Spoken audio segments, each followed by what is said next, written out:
Hello there.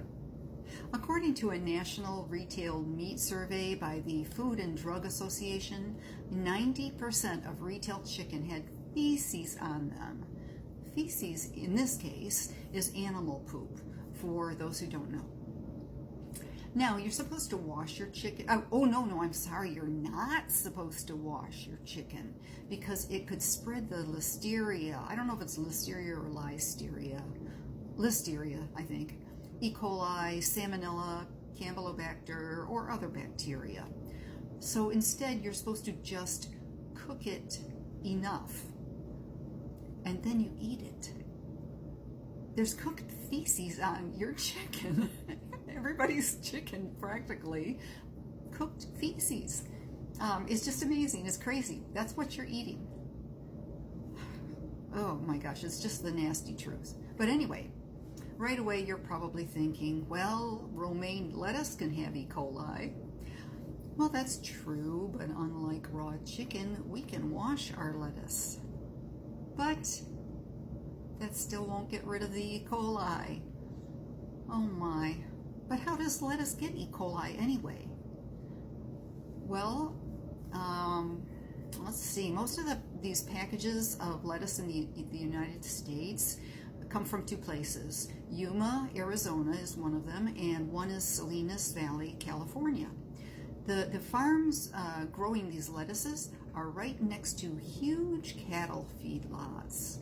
The manure from those cattle can leach into the soil. It can pollute rivers and lakes. It can also, if they grow crops for grain for the cattle, they often spray liquid manure into the air, and it gets all over the plants too. It gets all over the plants to feed the animals, and it gets all over the lettuce, And the air can take up the nitrogen from the manure as ammonia, and it can travel up to 280 miles into another state and land in a lake and cause algal blooms, which cause fish kills, that causes the fish to die. So a pig farm in Iowa, that's a state away, but like quite a ways away, one in Iowa can cause fish kills here in Lake Decatur, Illinois, in central Illinois. I mean, that's just crazy. So do you feel safe because you don't live near a farm now? Think about that. So yeah, the cattle feedlot manure can definitely get onto and into the lettuce that's grown right next to it. Of course it can. So anyway, most vegans are just finding out about what lettuces are safer to eat, and I want you all to know as well. Unpackaged organic is safer, but organic is usually grown in manure. And sometimes they use organopesticides and organofungicides. Now, so to be poop-free, and I know most of us want that for our vegetables, fruits, and grains, we must grow veganically.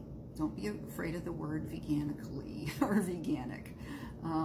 This is not a new way of growing.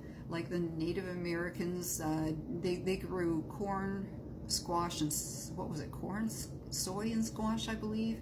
I wish I'd looked that up first, but it's something like that. It's like a trio, and each crop gave something that improved the soil, and all together it worked in the benefit of all of the vegetables that they were growing. So anyway, we've got to grow veganic as well. It is making a comeback, and we really, really need it. If you are not vegan and don't want to be, I assume you would still like poop-free food and would want your fruits, nuts, veggies, grains, and seeds grown veganically without pesticides or fungicides or herbicides. So how does veganic growing work? Well, nitrogen is provided to the soil by cover crops or green manure, veganic compost, worm castings, crop rotation, that kind of thing. Legumes, that's kind of like your, it could be black beans, chickpeas, lentils, soy. That's also a legume. They're wonderful nitrogen fixers. They fix the nitrogen in the soil. So do you ever wonder why corn and soy rotate on fields? That's exactly why. The soy is a legume and it fixes nitrogen. And so the rotation of those crops helps the corn.